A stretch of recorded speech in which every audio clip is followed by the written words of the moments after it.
All right. Welcome, everyone, to the fourth seminar in this series on capacity building for sustainable development. We're delighted to have you here. This seminar is on the capacity to promote equity within and among generations. In this seminar, we're focusing on a suite of 6 capacities that come both from scholarship and practice, and we argue are necessary to promote sustainable development. These capacities include the the capacity to measure progress towards sustainable development, the capacity to adapt to shocks and surprises, the capacity to transform unsustainable development pathways into more sustainable ones, the capacity to link knowledge with action, and the capacity to govern cooperatively. And the seminar on the capacity to promote equity within and between generations. I think it's worth starting a seminar like this, just reminding ourselves, grounding ourselves in where does the idea of sustainable development come from, and why is it that it's focused both on intra and intergenerational well-being. The definition that I go back to most frequently for sustainability is the one that comes out of the World Commission on Environment and Development, Our Common Future, also known as the Brundtland Commission in 1987. And it says, environment is where we live, development is what we do. In attempting to improve our lot within that abode, the two are inseparable. And critically, the humanity has the ability to make development sustainable to ensure that it meets the needs of the present without compromising the ability of the future to meet their own needs. So that's really where this question of what is sustainable development and its relationship to equity is grounded. When we think about sustainability and the goals, we're thinking both about equity within this generation. How do we make the lives of the poorest and most vulnerable today better? And how do we do that without compromising what future generations will need to meet their own well-being? So that is the subject of today's seminar. We argue from the scholarly side that there's several attributes that we'll need to strengthen in order to build and maintain this capacity. We'll need to strengthen values and norms that support greater intra and intergenerational equity, reorient institutions towards more equitable processes and outcomes, and finally redistribute resources and the flows of benefits from those resources within and between generations more equitably. So we have a great, incredible panel today to talk about these issues. They come at this question from these sort of very diverse angles. First, Nasif Khan is the former Chief of Staff and Divisional Head of Strategic Partnerships at BRAC, what I think BRAC calls themselves the world's largest NGO, and certainly one with an incredible track record in helping the poorest communities improve their lot. Sharmila Murthy is a professor of law and public policy and former director of environmental justice at the White House CEQ. And she'll be talking to us more about intragenerational equity, that helping and how we embed that within legal systems, although she'll say more about that. And then Grant Wilson, who is the executive director of the Earth Law Center, who will focus on intergenerational equity. So how do we think about equity between now and future generations? So we really look forward to hearing from all of them. I think I just stopped sharing my slides, and we will let everyone introduce themselves, starting with, we're going to go in alphabetical order by last name. So starting with Nasif, and talk a little bit about yourself and how you come to this work. Thanks, Alicia. It's great to be in this panel. I don't know how much I will be able to offer, but I think I've learned a lot from Sharmila and Grant. So I'm from Bangladesh originally, and I spent over about a decade in the development sector, working in the space of youth leadership, microfinance, extreme poverty graduation, to working in the refugee context, but also worked in the strategic level as well. So I am driven by the question that, in the development sector, which is, where does development work needs to happen? And how do we go about that? And I'm still learning in that space, I think. And so I'll leave at that, and yeah. No, you have to say a little bit more than that. Talk a little bit about your career and how you came. I think I think my career started with youth leadership capacity development in Bangladesh, and primarily because in the Bangladeshi society, when the schooling system works, the way the schooling system works is that you either start with a track in national curriculum or in the track in, Islamic education system or in the track in the international education system, whether it's a British education system or IB and all that. But there's no way where these three streams of people get together, right? So I started working in that space where I worked in an organization called Foundership Leadership Center, which tried to bring together people from these three distinct groups so that they know about each other well, because they will go on to, work in different sectors. But if they don't know, the aspiration, ambitions, values, norms of half of the population, then you're creating essentially it's a time ticking bomb, right? You're creating a very highly divisive community, right?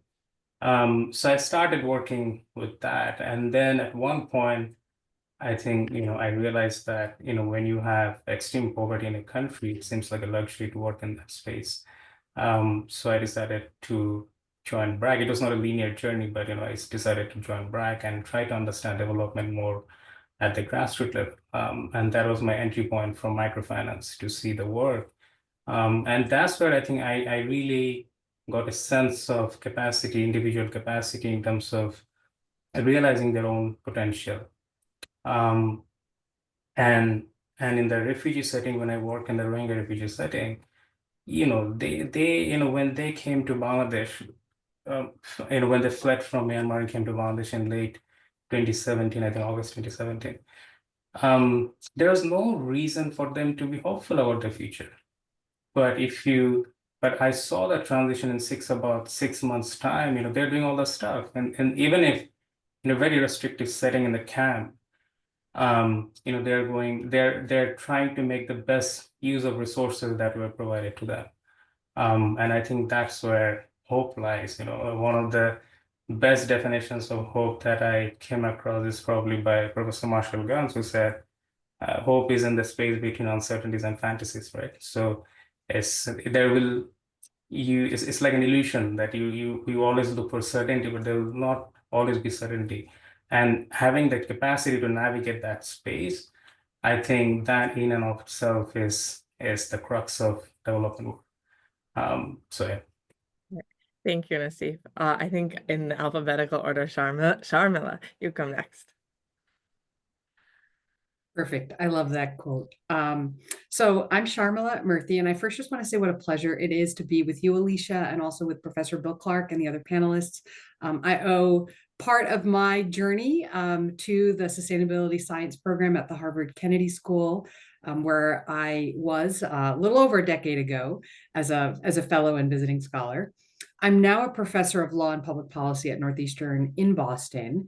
And I started my career and my journey really as I started my legal career as a poverty lawyer, but my undergraduate education was in natural resources and international development. And I think the work that I do as an academic really does draw equally on those experiences, because I've written and focused on environmental justice, access to water, both in different country contexts, internationally under human rights law, and also climate change more broadly. I think my remarks today are largely going to draw on the experiences that I had over the last handful of years, where I was on an academic leave and had the privilege and honor of serving in the White House, first as senior counsel at the Council on Environmental Quality, which is a component of the Executive Office of the President.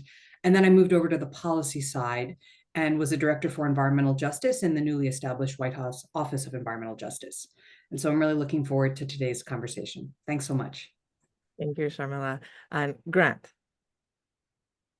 Hi, pleasure to be here. My name's Grant Wilson, Executive Director of Earth Law Center. And my career has basically been to give a voice to the voiceless in the legal system, and specifically to give a voice to nature and also to future generations. And I'll just give a quick background about myself to kind of explain what this means. So there are kind of a couple of formative instances that led me to where I am today. One was working on wolf conservation in the Pacific Northwest and being really, really excited when wolves came back to Washington State, where I grew up for the first time in 80 years. I was like, yes, I was working for this NGO called Conservation Northwest as an intern, and everyone was so excited. And I was like, wow, nature can restore itself. This is great. And really energized. And then a few weeks later, I read in the newspaper that someone showed up at the post office near Twisp, Washington, and put a box on the counter there. And the post office person was like, wait, why is there blood dripping from this box? And they opened it, and there was one of these first wolves that, in 80 years to come back. It's the Lookout Pack, it's called. It was poached, and in this box, they're sending it to Canada for taxidermy. And I was like, first I was so excited, and then I was like, wait, why did we kill this wolf? Why is there this perception that it's humans against nature, us against them? And then I learned about the law where really nature has no voice at all. That wolf in the box is a piece of property. It's a thing. It has no rights. And if you look at who can go to court to defend their rights, it's humans. If you want to go to court to defend the environment, it's because human interests were harmed when you harm the environment. And I learned really the same thing is true for future generations. And they also don't have a voice in the legal system by and large.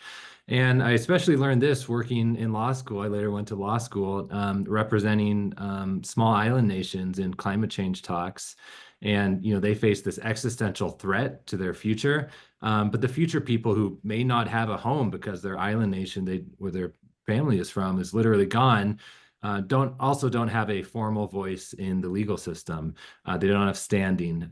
There's no one speaking for future generations in the courts or otherwise. And I'll talk about how this is beginning to change, but really my whole career has been about bringing a voice, a legal voice, and lawyers. I've been a lawyer for nature and for future generations in a very practical way, and looking to expand that in all sorts of interesting innovations from local communities to the United Nations that I'm sure I'll get a chance to talk more about. But that's a little bit about my history. Yeah, we're really looking forward to hearing about that, because this is really about how do we build the capacity to do that. And that's really what you all are doing at Earth Law Center, is how do we continue our ability to institutionalize the protection of future generations. All right, so as we've done in all of these seminars, we're going to go around round robin style again and have a slightly longer opportunity to discuss maybe a specific example, just to really ground this discussion in something tangible that you can, grab onto, and talk about what happened in that example, but also what it says about what we need to do to build and maintain a capacity to promote equity, rather than just a one-off experiment. Going back to Nasif, I know that BRAC has done this not only in Bangladesh, but now expanding around many other developing countries. So looking forward to hearing from you, Nasif. Yeah, I mean, so first of all, I'd like to just start by saying that the views that I will share is my own views, right? It doesn't represent any organization that I will quote, whether it's BRAC and other organization. It's the title of the panel is pretty lofty, and I was struggling like, okay, how do we address that question? Now, one of the things I think, if we talk about, let's say, poverty, into how do you address poverty in the world, right? Especially extreme poverty. And how do you ensure sustained growth of people who kind of get themselves lift out of poverty, and then the next generation starts from a better sort of foundation, right? And one of the ways BRAC did that was, came up with this graduation approach to poverty. And it's rooted into the early learning from BRAC's work, when they figured out that, in the 80s and 90s, the idea was, well, the microfinance was supposed to serve the extreme poor, but it did not. So there are other groups of people who, literally basically didn't have anything. And, there were no hopes for them, like they can't do anything about themselves, right? And so how do you work on to ensure that building their capacity so that they can, work themselves out of poverty? And definitely they would need certain kind of resources, access to resources and access to opportunities. And that's where this 2-year graduation program was designed, years after years, many iterations has taken place now. And it was a sequence sort of intervention that it goes through, right? Whether it's, the first, first of all, the targeting the right people to ensuring increasing their consumption, then giving them trainings on different skills, what are the resources that are available in that particular local context, what skills will be valuable for them, and then providing grants and assets so that they can use those assets and grant to actually do something, right? In terms of using them, deploying them in income generating activities. And at the end of the graduation program, they'll have multiple sources of 2 or 3 sources of income, right? But at the core part of the work is this confidence building, right? Which doesn't get measured in the economic or in the development economics will not be able to measure that, right? So that is the core piece of work where a particular frontline officer, work with that person, every day, and this coaching goes on and on, that they can then, sort of realize have this self-realization in terms of their capacity to be fully human, imagine new possibilities for a better future. So I think that's in terms of, one of the proven models now BRAC is scaling up globally, not just in Bangladesh. I think it's about in 50 countries. It's now being adapted around, I think 3.1 or 14 million families were sort of benefited from that model. And yeah, so that's probably one of the examples that I would highlight for Bangladesh. That's a really interesting example that sort of links what we think of as individual capacity, or the building the capacity of individuals, which is an important component of goals of sustainable development, but linking that with the capacity of BRAC to do this not only in Bangladesh, but replicate it in Bangladesh and then begin to replicate it externally. So given that you've been at BRAC for quite a long time, talk a little bit about that process of replication of the graduation approach. I think BRAC's it's an interesting so the replicate. So one thing is that Bangladesh work as sort of like an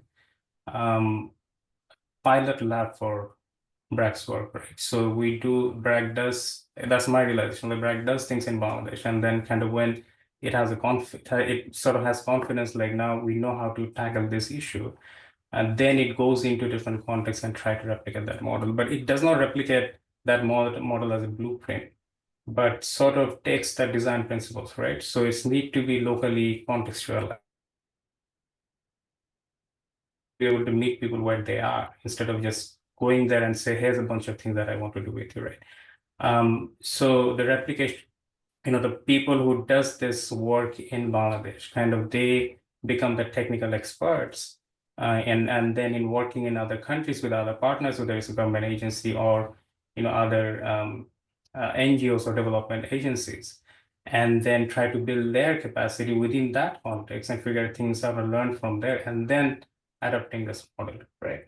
So so a lot of it is about the institutional capacity that BRAC Bangladesh has, and then transferring that capacity in different international contexts from Bangladesh. So you will find a lot of in a lot of our international operations, you'll find former BRAC Bangladesh staff going there and working. So that's where the transfer of knowledge, but not necessarily again as a blueprint. Like here's a model, because I'm just it's not plug and play. So you go through those contexts in that mindset. But I'll also briefly, because briefly mention, one of the greatest examples of BRAC's work is on oral rehydration therapy.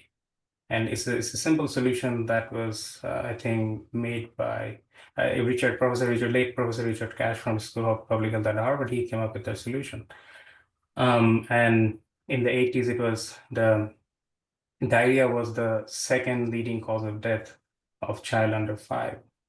And, and so when BRAC started that work, essentially sending groups of women door to door and teaching women in the houses about the simple solution is a pinch of salt, a fistful of sugar, and a glass of water, and you basically get like every household in Bangladesh will have this three ingredients, right? So they would make it, and the idea was that they will use it right away, right?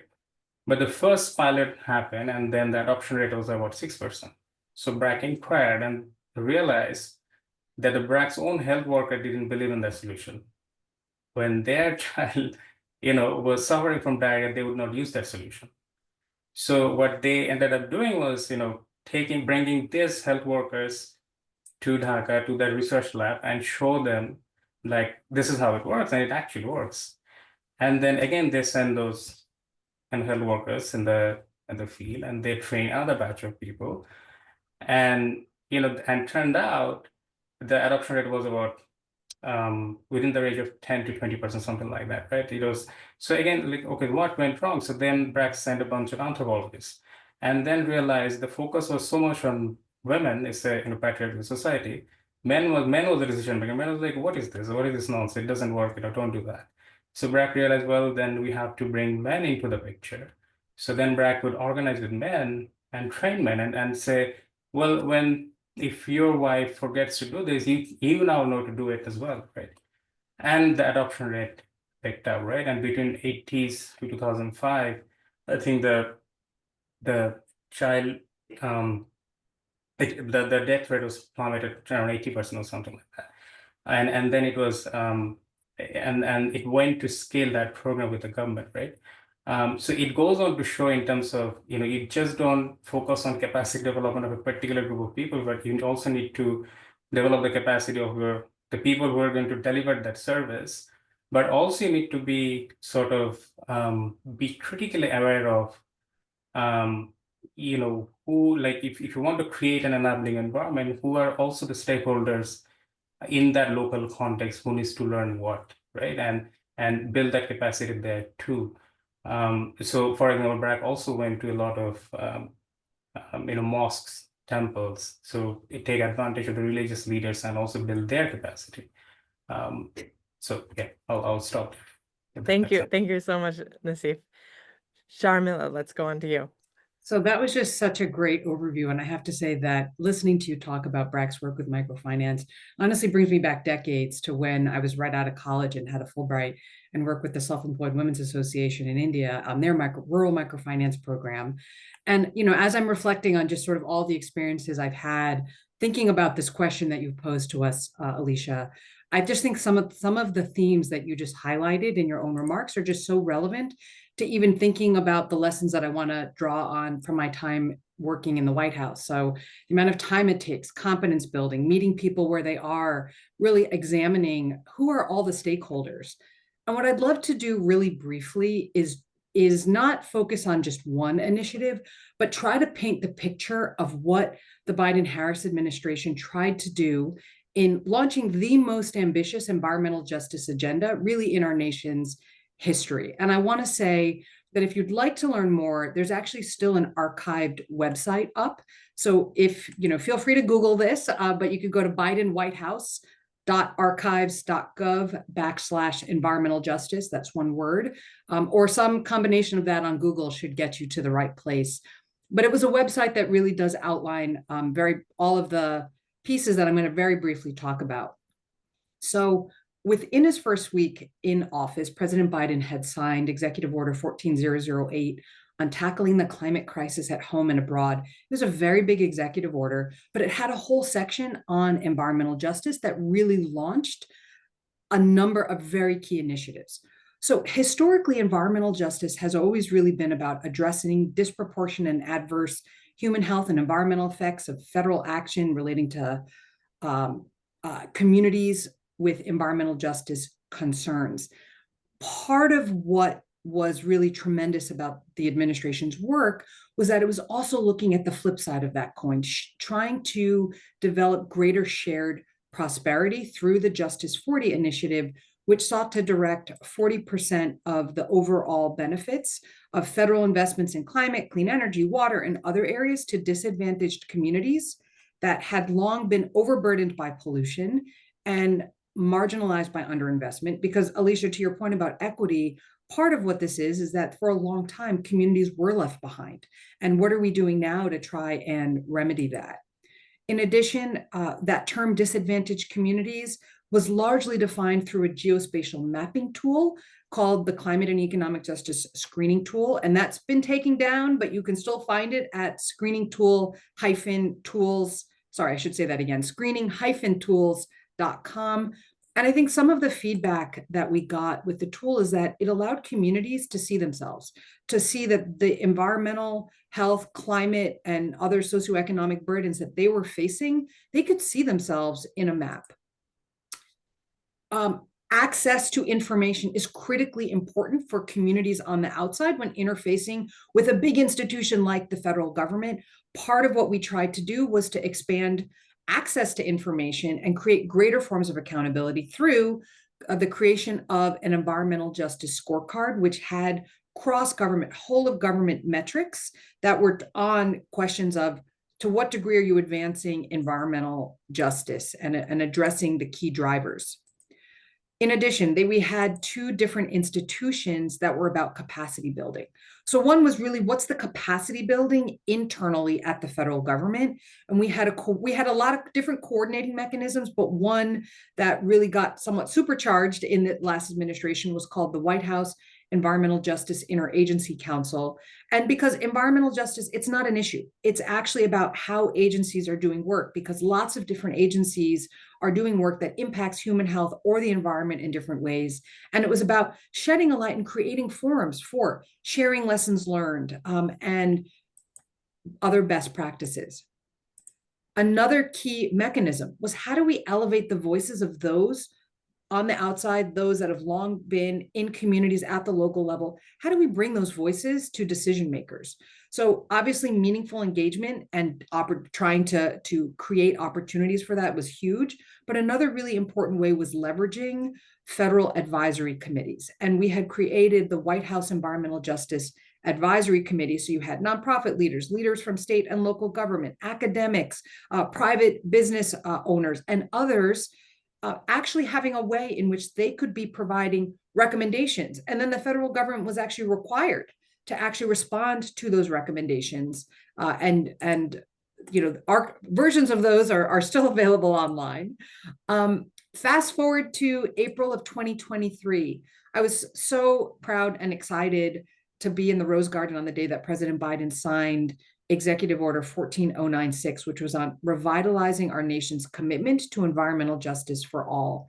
This did a couple of key things that really do emphasize these themes of equity that we're trying to talk about in this panel. So number one, for the first time ever, we had a government-wide definition of environmental justice, and it really focused on just treatment and meaningful involvement, two sides, of all people, regardless of income, race, color, national origin, tribal affiliation, or disability, in agency decision-making and federal activities that affect human health and the environment. That's kind of a subset of that definition.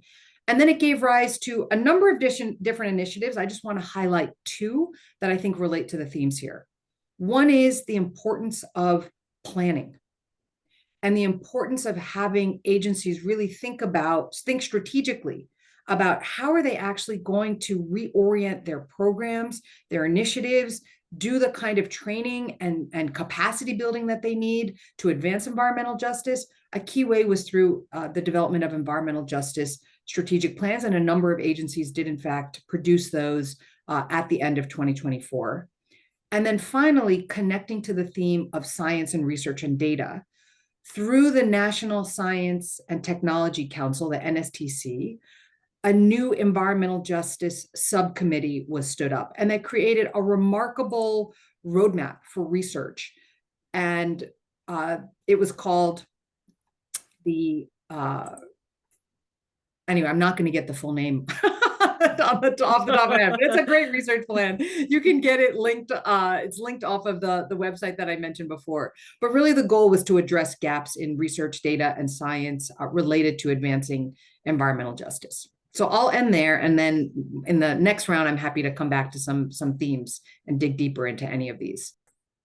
Thank you so much. As this went on, I was following it loosely and saw some of this, but what I really heard from you was this sort of very concentrated focus on not only reaching out and working with people impacted by environmental justice concerns, but how do you institutionalize, how do you realign the whole federal government towards this sort of lens or goal for thinking about things that agencies hadn't necessarily been, hadn't been a way they made decisions or prioritized what they do. Grant, thank you so much. Let's turn to you.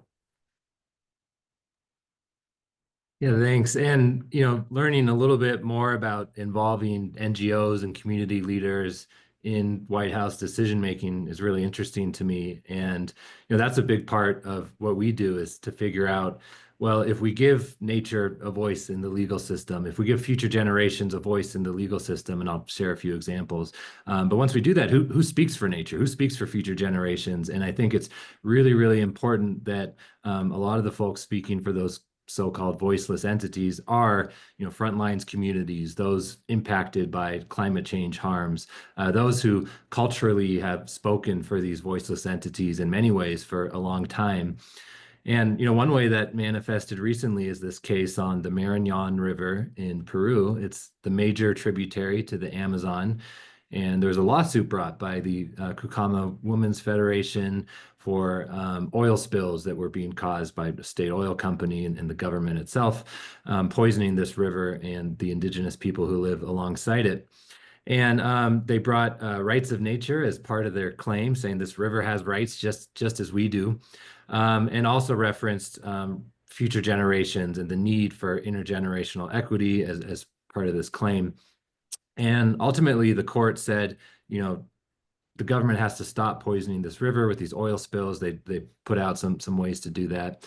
But they also said the river has rights. And not only that, the folks who speak for the river are going to be the traditional stewards, the indigenous women who have long culturally spoken for this river and as this river, because really they're inseparable from the health of the watershed itself. So just to show, as we give a voice to voiceless entities, there's also an element of equity and promoting voices who are underrepresented in traditional government as those who can speak for these voiceless entities, as happened in this Marañón River case. There's other interesting cases too. There's, a 1993 case going way back in the Philippines, the miners Oposa case, in which the courts in the Philippines declared the rights of future generations as a mechanism to protect forests that were being threatened. We see in Panama, we worked with a young lawmaker, 26-year-old Juan Diego Vasquez Gutierrez, and a young scientist, Callie Wielenturf, to pass a national law on the rights of nature.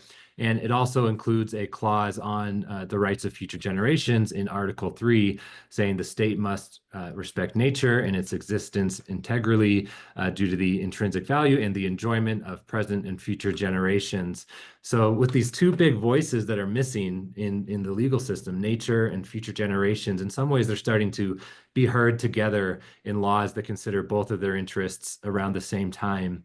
The same thing can be said for a case in Spain surrounding Mar Menor. It's a saltwater lagoon in Spain that was recognized as having personhood through national legislation.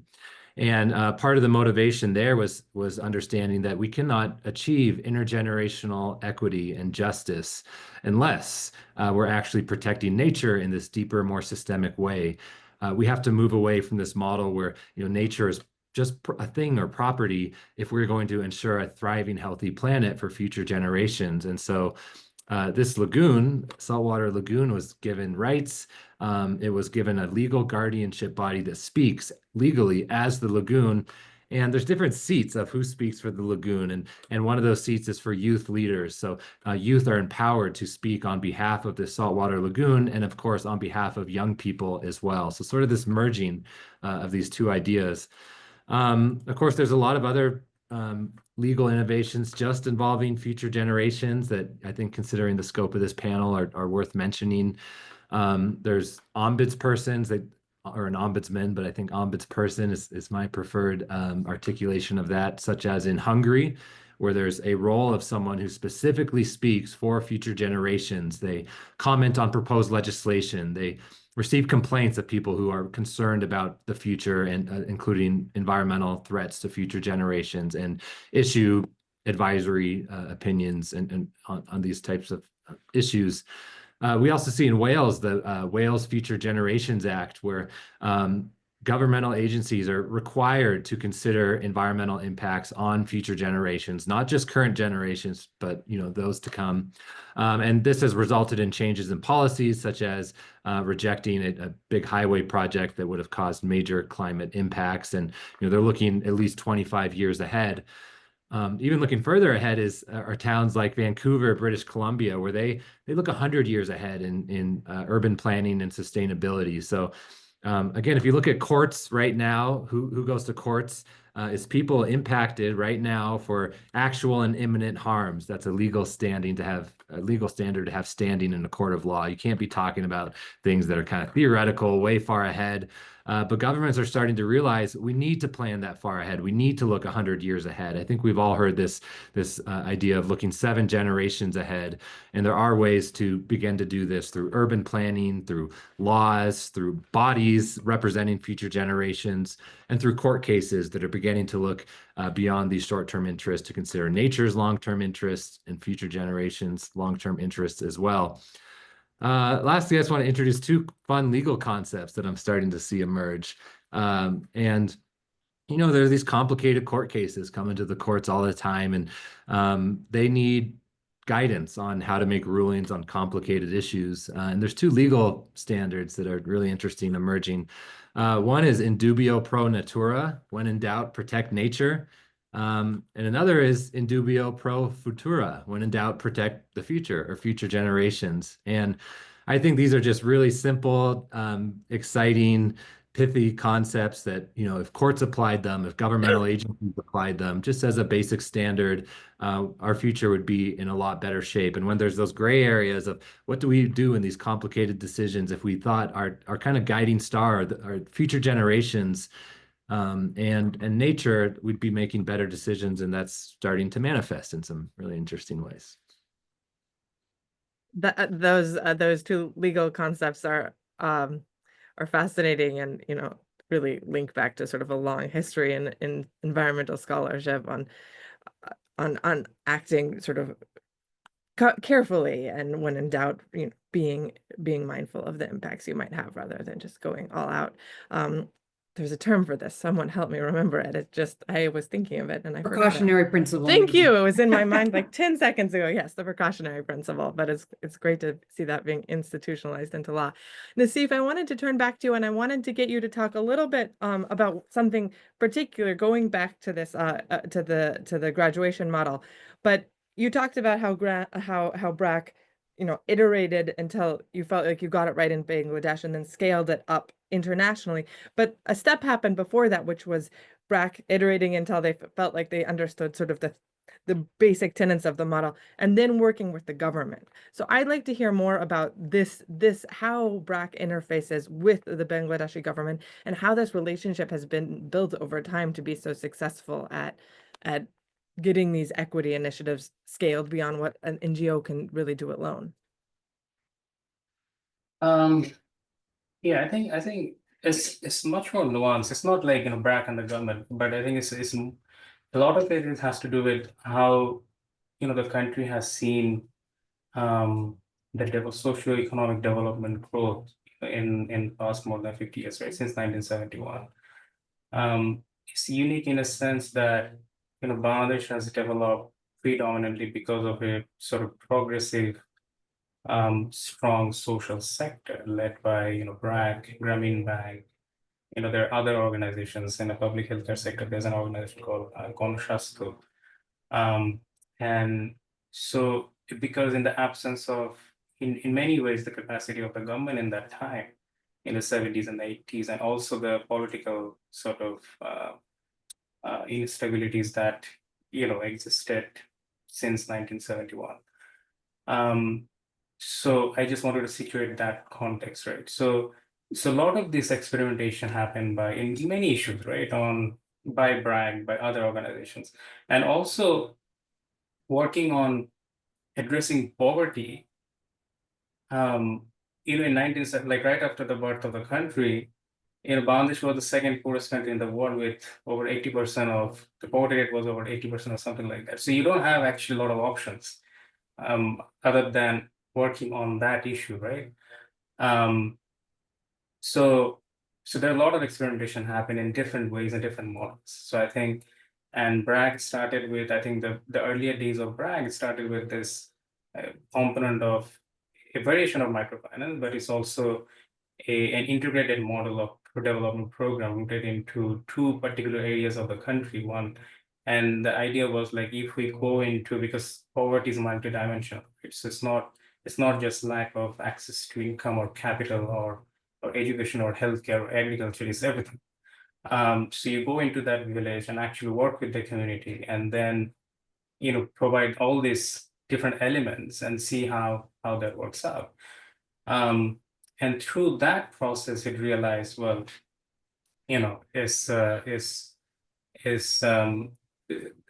one groups of people are kind of left out of that, which is the extreme poor or the ultra poor, the way Brad sort of labels it.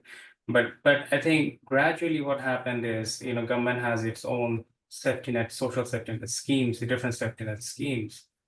And so one of the ways that BRAC tries to do is to work with the government and kind of create this referral process where these groups of people can also get the benefits that they're supposed to get from the government.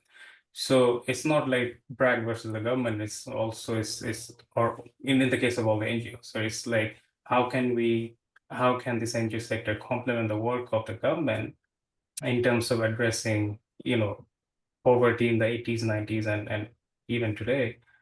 So it goes very sort of in concert with that, government and government agencies across the board. And also another aspect is often we talk about, not we, but I think a lot of people talk about government as like a homogeneous group of people, which is not.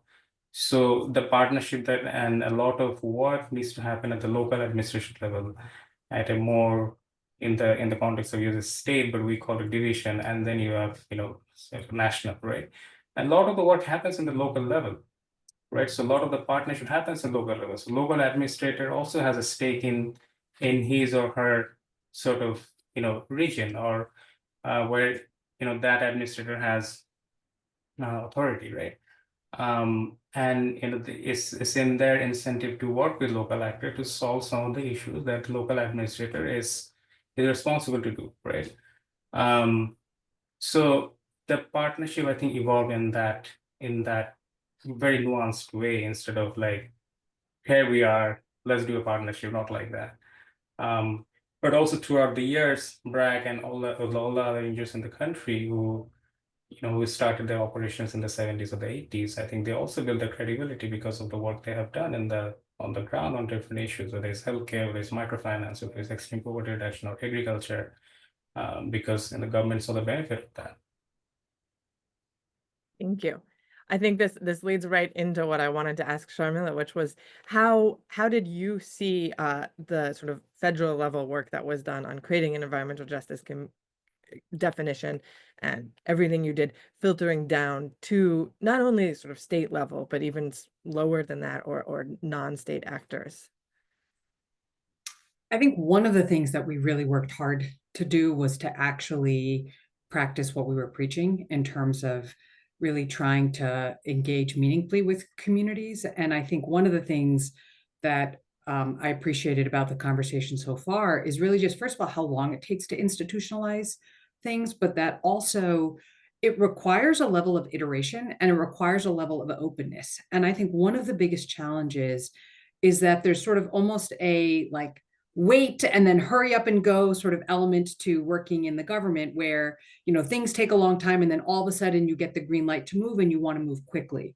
And in order to really be able to meaningfully engage with communities, you need to have, first of all, leadership from the top interested in doing that. Number two, it takes time. I think, Nasif, in your earlier remarks, you talked about meeting people where they are, right? And that requires staff and time and people to go places and to actually be in community, and things that, are honestly challenging. Like sometimes there were limits on whether or not an agency could provide childcare or provide snacks or food for people so that they could actually come, because when people are coming to public meetings, submitting comments, it does take time and it takes a lot of effort. Similarly, I think when you get feedback, you then need to do something with your feedback. And I want to say that it's actually still live on the website, but it came right before it in I think it was January 15th of 2025. We had under performance.gov/participation. That link is actually still live. And there's an interesting memo there posted by the former OMB director, Shalonda Young, that's actually on broadening public participation in basically federal decision making. And I'm happy to get that posted in the chat afterwards so folks can take a look at it. But there was a lot of deliberative work that was done with agencies that was coming out of the White House, both on how to engage communities, and then also I want to say with tribal consultation, because our sovereign nations should be treated with respect. We should be honoring those age-old obligations, and those commitments were reaffirmed. But that also takes time, and that also takes coordination. And I think one of the challenges that I find is that I felt like we were finally just getting going, and obviously we've had a change in policy priority. But I do hope that some of that institutional building that we did, those lessons will carry on, and that should we have an opportunity to continue to advance environmental justice, that work will continue. Yeah, we all hope. Grant, turning to you, I want you to talk a little bit more about the project of the Earth Law Center, and sort of if you have when you have 5 minutes to describe what it is you're doing, what do you tell people about what you're doing, and how do you connect with other groups around the world also trying to think about nature and future generations and institutionalizing into the legal system their rights? You're on speed. Your microphone is off. It's a classic dork move I make in every webinar. Me too. It's a sign of aging gracefully when you don't get the tech. Yeah, so let me answer that. I'd love to tell you a little bit about what Earth Law Center does and give you a couple examples, maybe touching on sustainable development frameworks at the United Nations.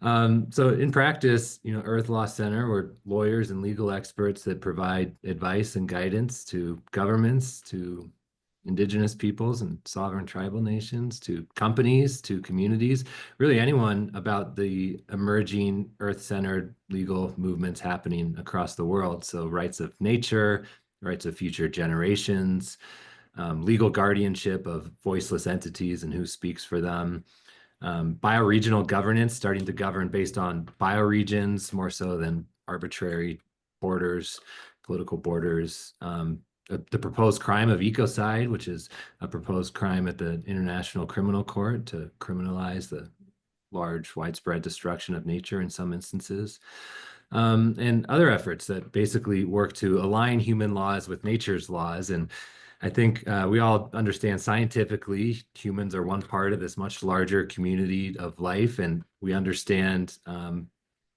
we are alive today, and many more are yet to come. But the law doesn't reflect this understanding at all, that scientifically we're part of ecosystems, and that chronologically there are many more people whose rights and interests will manifest shortly after ours. And so we work to bring into alignment our legal system with these understandings that everyone has. And just to give an example of kind of where we're doing this in the sustainable development context, to touch on the theme of this series. At the United Nations, sustainable development is kind of the gold standard there. But there's movement towards a new framework in some ways called harmony with nature that we're deeply involved with. And so kind of tongue in cheek, one of our interns once said, if development's the standard, of course we're all going to develop. That's like having breathing being a standard or benchmark for humans. Of course, sustainable development is the goal there, but sort of tongue in cheek. But there's movement from the international community to embrace this idea of harmony with nature. And specifically, the Global Biodiversity Framework is the 10-year plan on how to achieve the goals of the Biodiversity Treaty called the Convention on Biological Diversity. So many people have heard of the Climate Change Treaty that UNFCCC, and many people have, but maybe not as many know there's a equally global, strong treaty to protect biodiversity, protect and restore biodiversity. The underlying goal of this treaty, it's not sustainable development, it's not, GDP, it's none of these things. It's living in harmony with nature by 2050. That's what all the countries in the world, except the US and the Holy See, have not ratified this treaty. All the other countries have agreed this is what we want to achieve. This is our indicator of well-being. And so within this document for biodiversity, they prioritize some interesting things, and we've been very involved in this.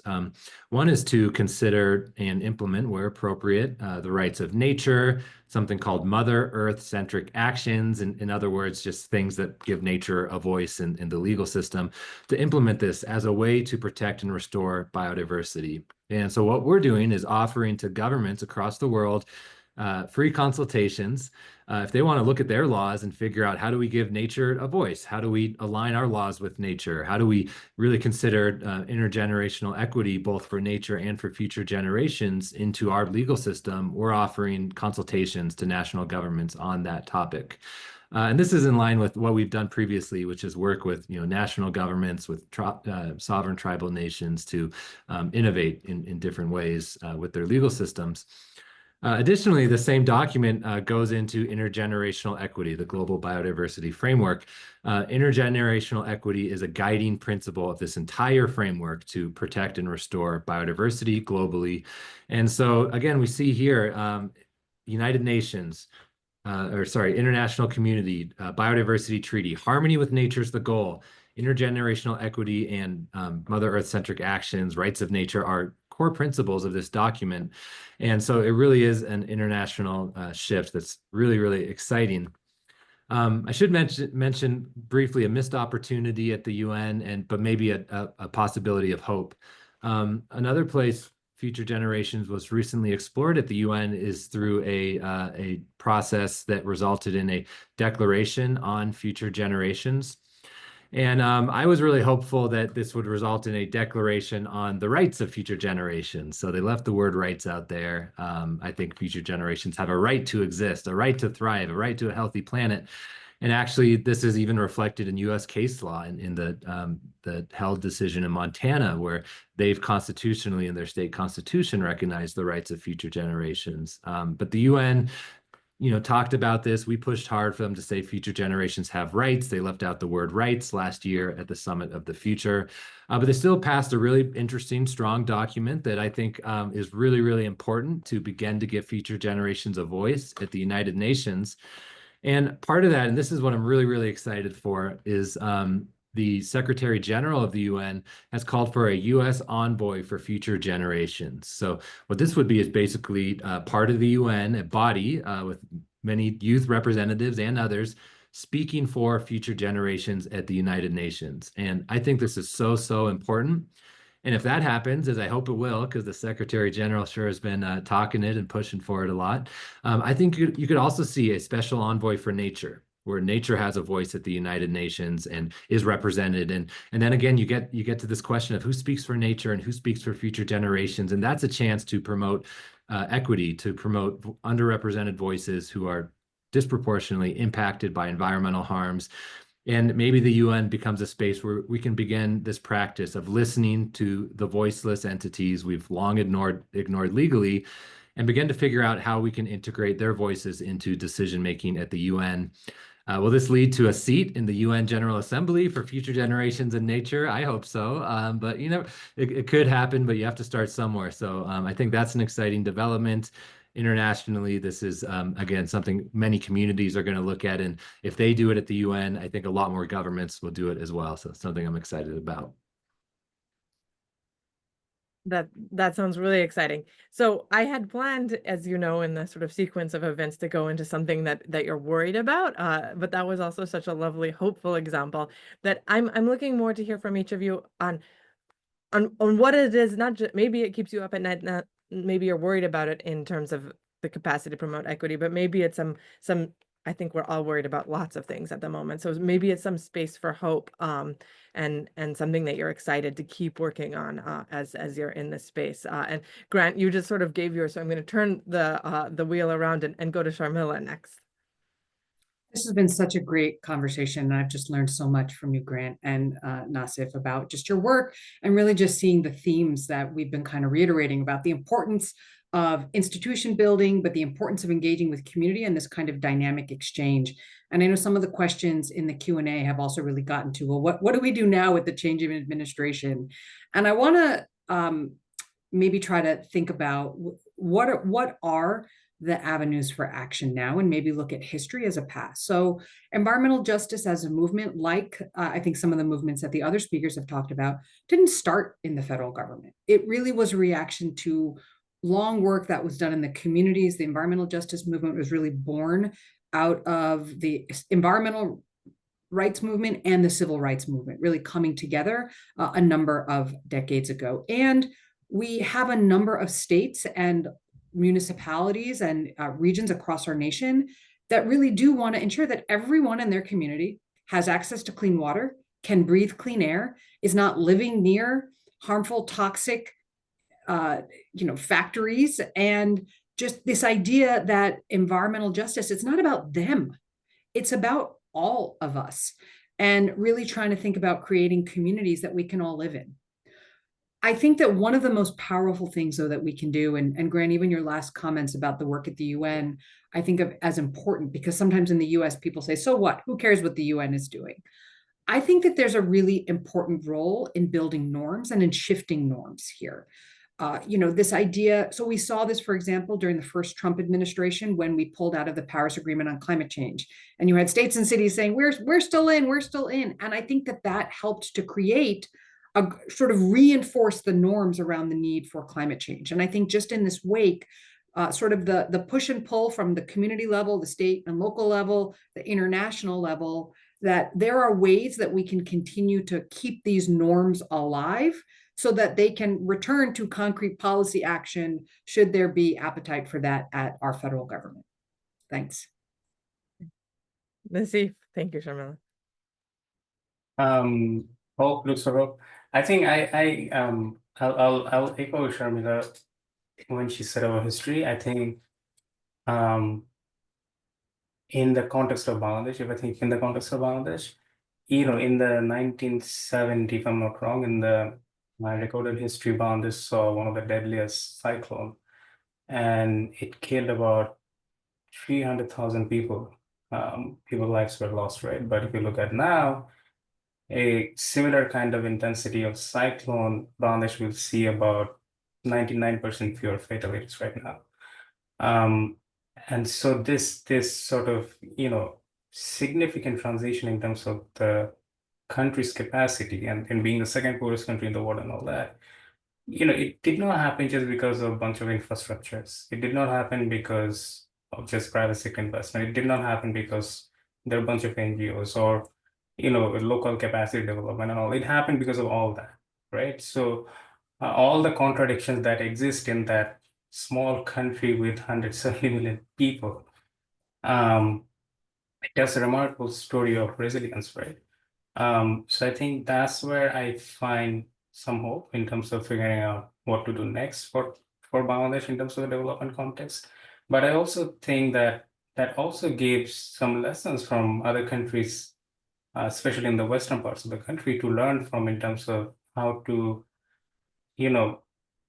be prepared to address some of the shocks that we're going to increasingly see because of climate, right? And I say this lightly, but I would say, like, Bangladesh and many other countries who are mostly vulnerable, they live in climate reality from 70s or maybe more before 70s.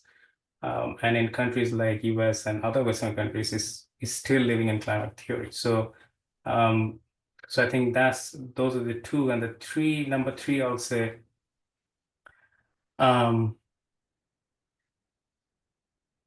I think this panel also gives me hope, that we are not just, there are people in the world who are thinking deeply about sustainable development, and how to continue this work, because this work is not one-off. It's a long haul game.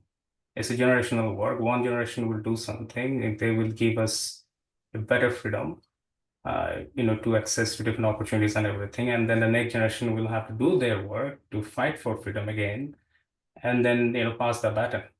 So I think, so yeah, so we the it gives me hope that we are all thinking about this and try to figure out what we can do from our own sort of vantage points. Yeah. Wow. In many ways, you've addressed so many of the questions that have already come up in the chat about how do we, when this is such a time-intensive and iterative process to develop this capacity, how do we think about doing it over the long term, even in the face of shocks, either from nature, typhoon, or from politics, new administration, or from a new pandemic, COVID. How do we keep doing it? But I'm going to go back to you, Nasif, and just ask you to think a little bit more about what those lessons from your perspective are, sort of just enumerate them one more time so we can take that knowledge with us.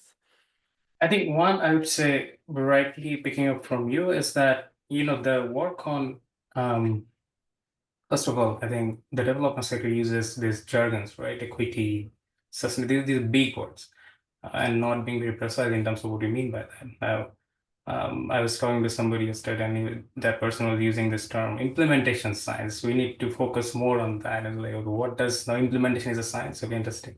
Anyway, I think the point about doing sustainable development is you have to be in it in a long haul. But a lot of the challenges that I see in the development sector right now is this project-based financing and this whole division between global north countries and south, in terms of there's a funder and there's implementers, and not understanding the ground reality. And then you have your set priorities, and then you finance projects, and they kind of align themselves with some of the funding priorities and come up with a project, and it does not lead to it does not lead to sustainable development in its truer sense, the way you framed it, right? So I think one of the lessons I would say, and especially from BRAC, is its development approach is that it's in the game for long haul, and it's in the game for long-term programming. So it's not about short-term programs and do projects here and there and then stop doing it, right? So for example, the BRAC used to do large scale, at that time in the 80s, I think, and it used to, or early 90s, it used to have the largest secular non-government schooling system from grade 1 to grade 5. But now it doesn't have that scale because government presence is there, so access to primary education is not an issue. But you have to be in that game in that long term, and I think we need to look at sustainable development in that manner. So one of the lessons I will say is that we need to be more critical about sustainable development. We need to be more critical about inequalities that exist in terms of systemic level, and think about where you need to be, like where you need to provide technical services, like access to healthcare, maybe in countries who just came out of post-conflict country and trying to rebuild, and which countries will need more systemic support, and look at it more critically than just superficially the bunch of targets. I know it's a bit abstract, but I think the main lesson that I would say is that to build the capacity across the board, not just with the targeted people you're trying to lift up, but also the people we're trying to work with, institutions capacity across private sector, civil sector, the public sector. It doesn't happen in a day.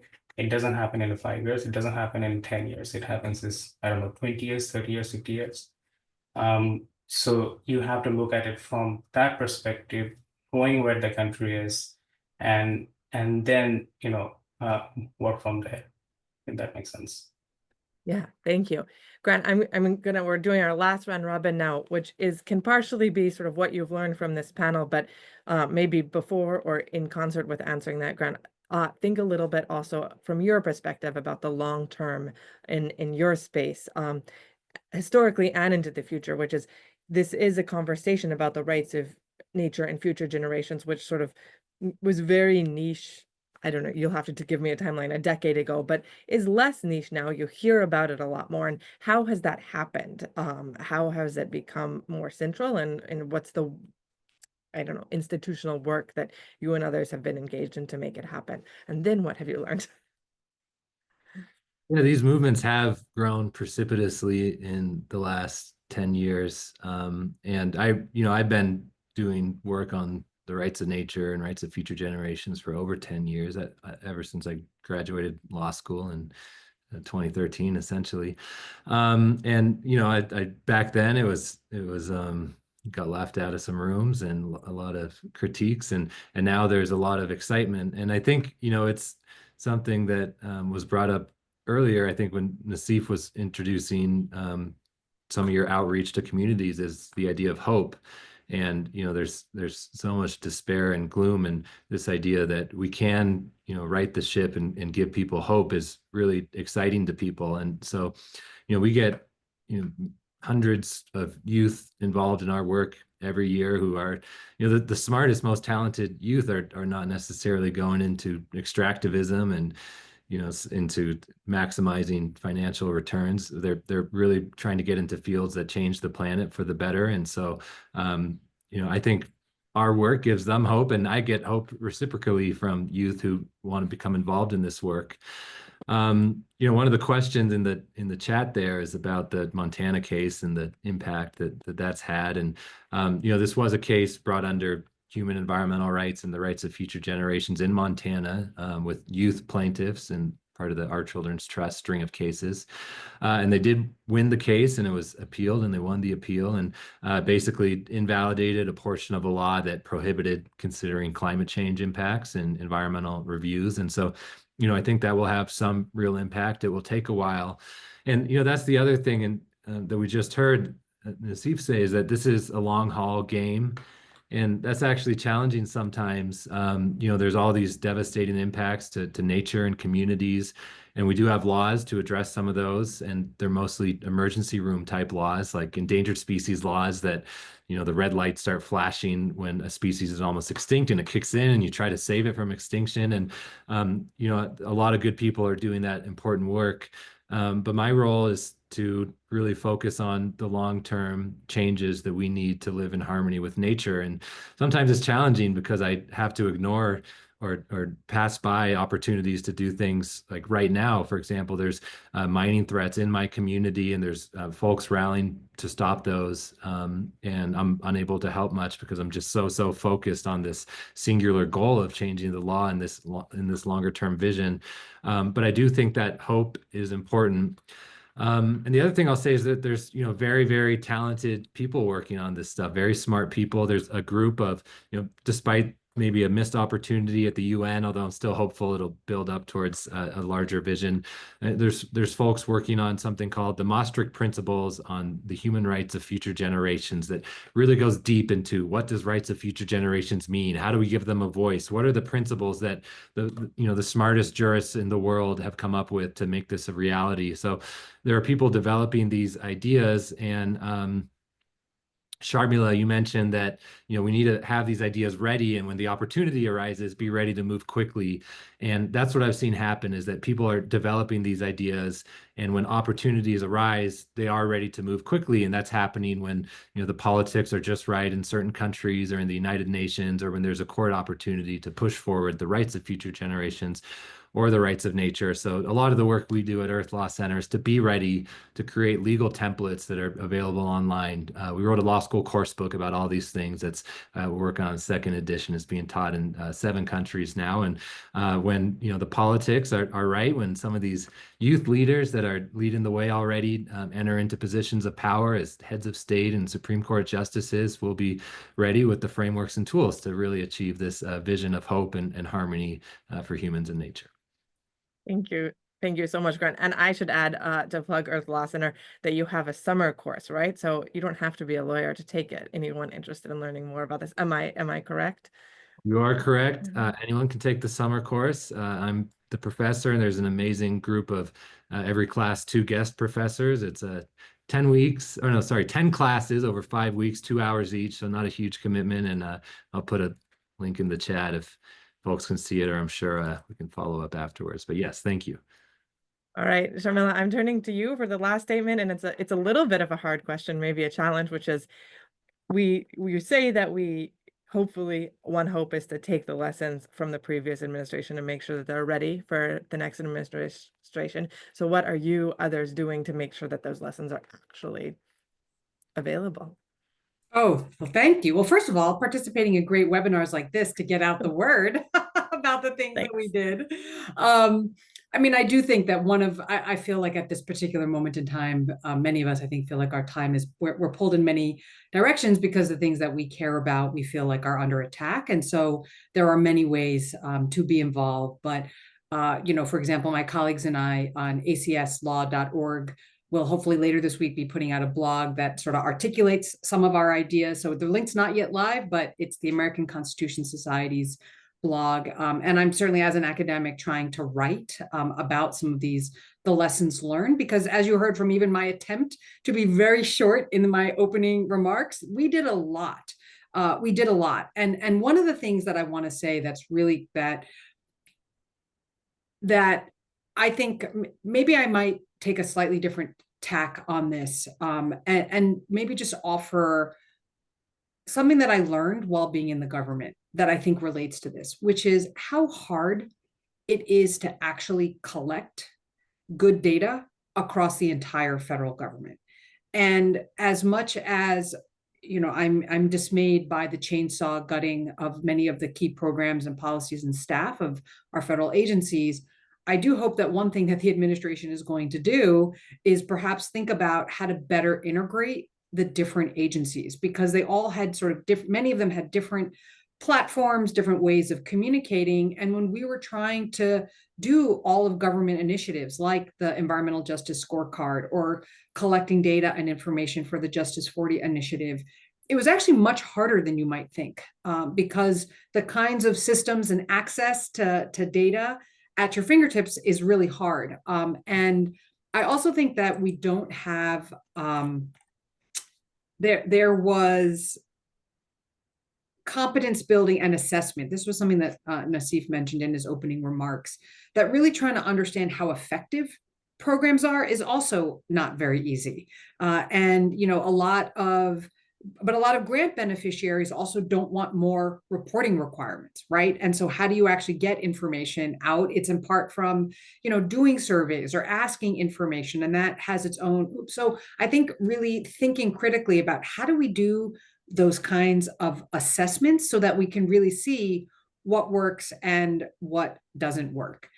In the end, I think where I'm trying to really focus a lot of effort is on highlighting the important work that we were doing, working with states and municipalities that are interested in taking some of those ideas. So some states, right, in many ways, states are the laboratories of democracy. Many of the ideas that we had, honestly, were birthed in the states. And so now it's a bit full cycle where I think those states have the opportunity to continue to build, but then other parts of the country can learn. And then similarly, just continuing to work at the community level to really ensure that there is capacity so that if and when the time is right, people really do have the ability to engage. Thank you. Thank you so much. Thank you to all of you for taking this time with us today to think sort of across a broad set of perspectives on the capacity to promote equity for sustainable development. We really appreciate your time. This is, as I said, the fourth in a seminar series on building capacity for sustainable development. The next one is in 2 weeks' time on the capacity to link knowledge with action. So turning a little bit inwards into the scholarly community, and how do we do this better as scholars and working with practitioners to make sure that science can inform policy towards sustainability. A working paper for this seminar is available on the seminar series website. I think Victoria also just put it in the chat. But I certainly learned so much from all of you today that we will certainly be updating the working paper to reflect a lot of this discussion. And a big thank you to our sponsors, the Masavi Rahmani Center for Business and Government, the Sustainability Science Program, and the Salata Institute, the Center for International Development, and the Belfer Center for Science and International Affairs. And most of all, a big thank you to Victoria and Claire for supporting all of this work behind the scenes. All right. Thank you, everyone. Hopefully see you in 2 weeks.